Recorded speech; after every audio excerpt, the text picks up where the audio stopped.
Okay, so here is our OCD chatbot. Just make sure it's awake by asking how long it's been running. That's great. So I can basically ask it to create a release of the demo app from master with a given tag, but I just ask it to release. It will go and tell me what that's all about. So here we go. Create me a release of my real-world React demo app from master and give it a tag V005. V's significant, that's matches on V to say do a build of the container. You can set that regular expression to be anything you want. It could be, V's just what I'm using. You can call it dash release or whatever convention you want. So we tell it to do that. It tells us it's working on it. I'm probably going to change that to a thumbs up as I have. And boom, it tells me it's gone and created a release, which is nice. We can go look at the release. Good question. 2.5 wake up. My kids are a bit poorly at the moment. Right, so it's created a release tag, but in the OCD world, we've got more going on here. We have a webhook that's been running.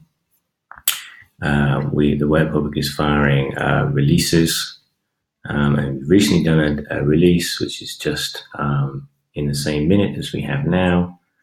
And we can see in the response, there was no sort of error message or complaint. So that's happened, which means we can switch over to our engineering environment and look at the builds.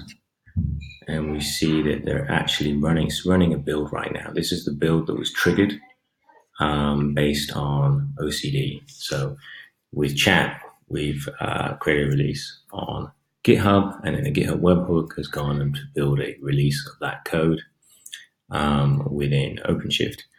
That's going to run for about a minute and a half, approximately 2 minutes. It's a big React app, so it's doing lots of Webpack work. When that happens, and I might pause, we'll start seeing the tagger run. So this is an additional step that we're going to do, which lasts about 26 seconds, which says, I'm going to figure out what the Git tag was that we baked into this build, and I'm going to apply that tag to the image we built.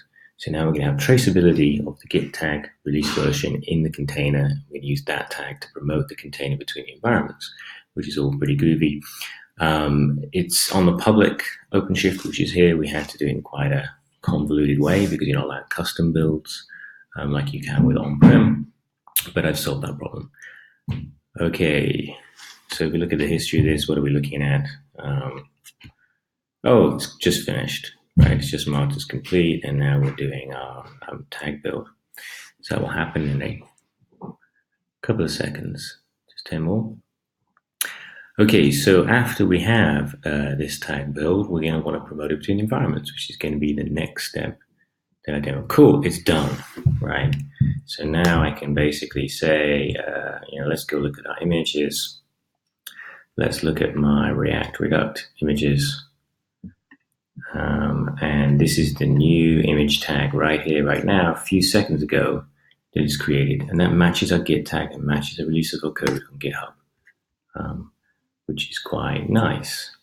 Right, okay, so now we have something we want to go deploy. Let's go deploy it. So now I can basically tell it, let's go cheat.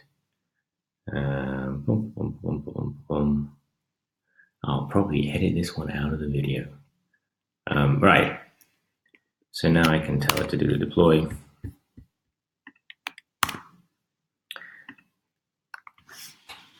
So this is saying I want to deploy the same application with the version. That's the version it created in Git, is the release version, and it's also the tag. And this is the name of our environment that I'm going to promote it to. So I run that.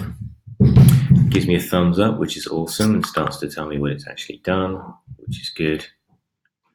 We can see the Git operations. And at this point, because it's editing files, we don't really, in Git, we don't really want to do that without some sort of approvals process. So it's modified the envars. It's created a pull request to merge that. Look over here. I can see the file's changed. It's bumping the version of my app from 3 to 5, which is groovy. Cool, sorry. We can have protected master branch with or protected files, code owner files to make sure we have, somebody can check this before it goes out. But it's all there ready to approve when we're ready to go. So now I approve this. Confirm merge. Bang. I can delete the branch as well, just tidy up on the server. Awesome. Now if I go back to see what's going on in my staging environment, boom.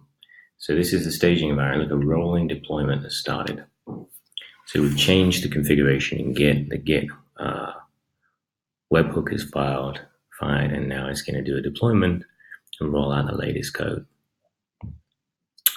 Ta-da! That's up and running. So I haven't made a particularly obvious code change to see it, but believe you me, that is the latest version of the code that was tagged and released has now been pushed out.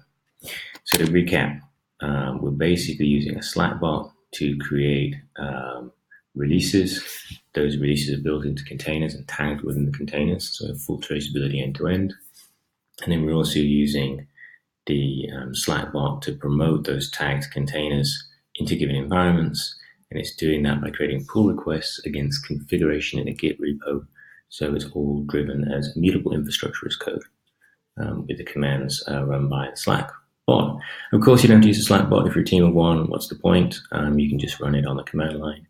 But for a team, it provides better visibility and observability of the state that's going on. And wouldn't it be nice if your new developer could join the team, get a feature built, and then use the Slack bot in a chat room to push that live with the team there to help them do it if they encounter any issues. Cool. That's it from me. Enjoy.